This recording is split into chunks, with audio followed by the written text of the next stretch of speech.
cherub breeds its mortal sin, never to be forgiven.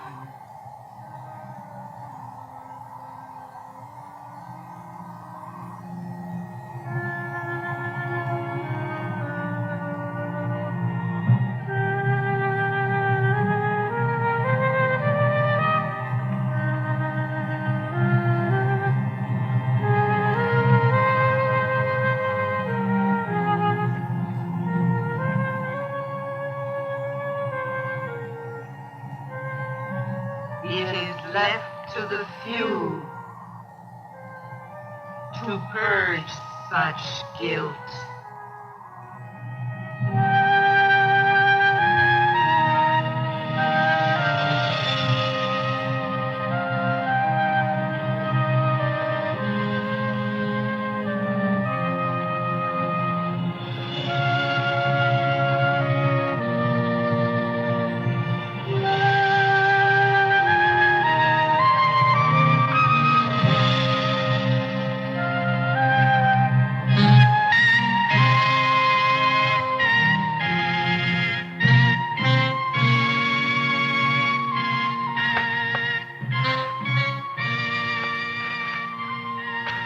It would seem that all adolescents are in discord with us as people,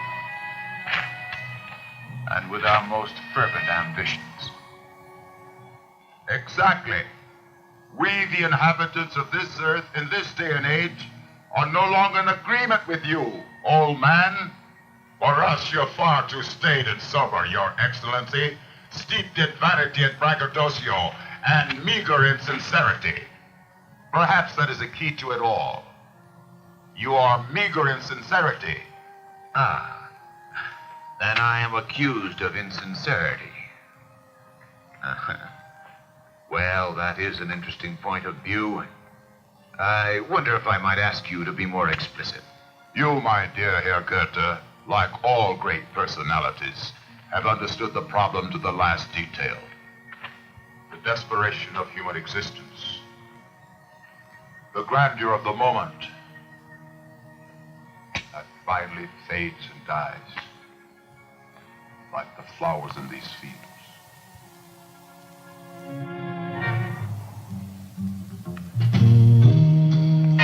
The imprisonment in the cell of daily drudgery, of all that which is sublime,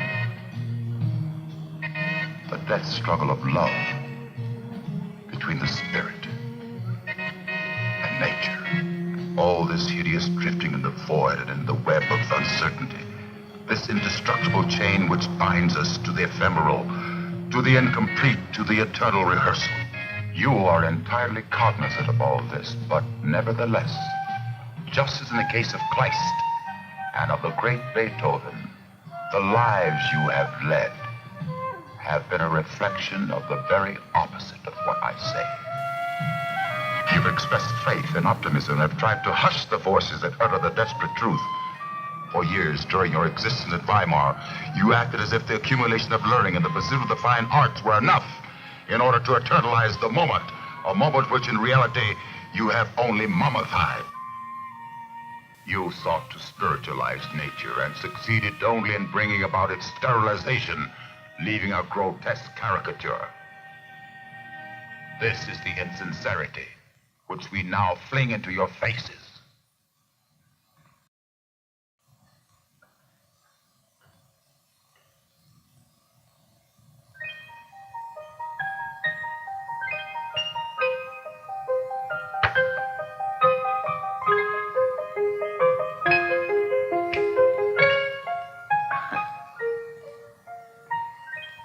It is somewhat paradoxical, I'll wager, that you will find Mozart's enchanted flute strident, off-key, perhaps, in a word, disagreeable.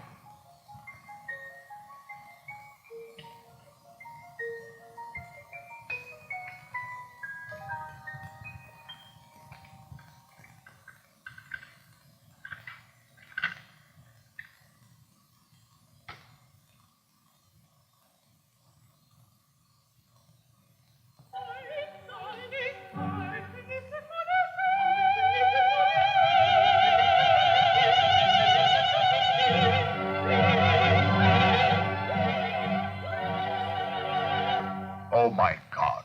How could you possibly do such a hideous thing to yourself, to Mozart, and to me? I beg of you, don't aim that blunderbuss at me. The invention that has triumphed in our century, the weapon that has won the death struggle against art. Oh, stop being pathetic. I'll admit that you are right. It is an infernal contraption born of idiocy. It insults our most profound feelings. But behind that curtain, there is a majestic divineness to the music. Just listen.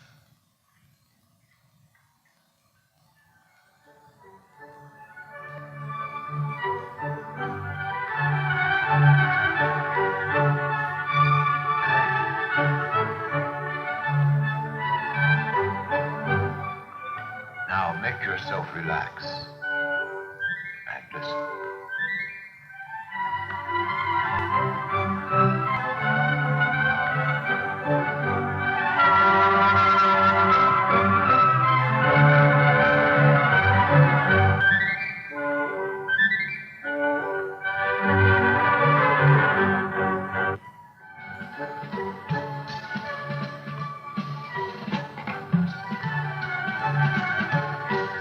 The magic flute is an attempt to portray life with all its exquisite tones. It enhances our sentiments that are doomed to fade out, so making them eternal and divine. This does not adhere to the philosophy of Kleist, nor to that of Beethoven. It is a sermon on faith and optimism.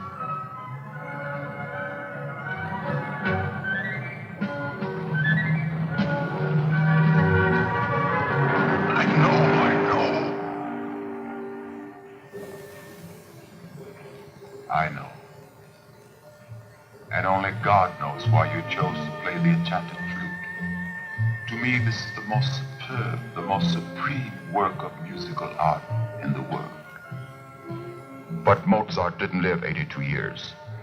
And during his limited existence, he never aspired to the system of order and rigid majesty that enthralled you so. He never attributed so much importance to himself.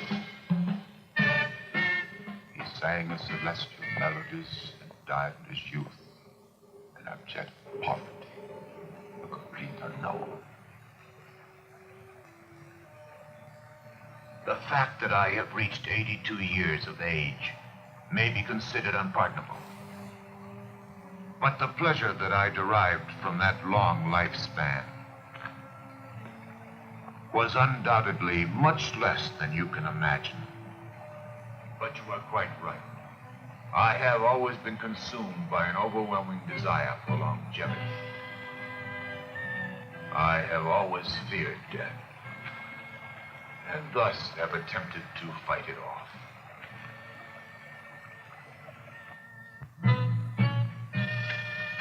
I believe that the struggle against death, the stubborn desire to prolong human existence, is the stimulus by which all of the great men of this world have lived and acted. Nevertheless, death pursues us. It is unavoidable. On the other hand, my impetuous friend, I demonstrated this theory in the most conclusive way since I died at the age of 82. As if a young child had died. But in order for me to find justification for all this, I think it necessary that I offer a further explanation. By nature, there is much of the child in me. I have always been possessed by an overwhelming curiosity and a strong affinity for infantile games. One of these is losing time. As the case is, I found it necessary to lose more and more until I finally realized that the time had come to bring the game to an end.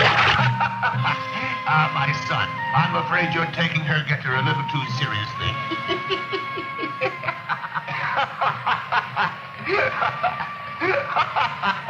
Don't pay any attention to dead men, my son. You can't take them the least bit seriously, I tell you.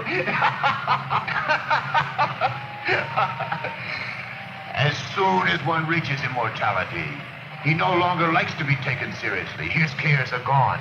He'd much rather play.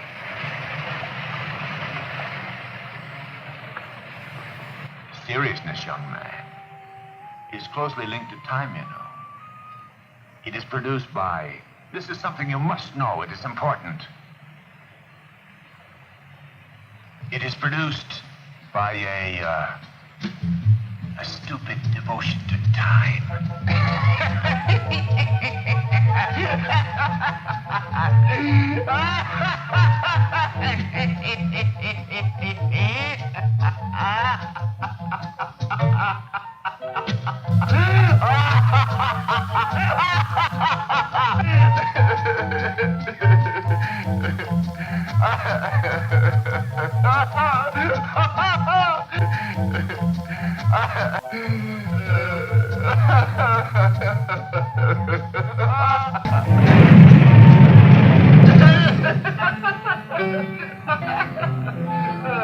During my lifetime, I also committed the error of attaching too much importance to time. For that reason, I would like to have lived to be 100 years old.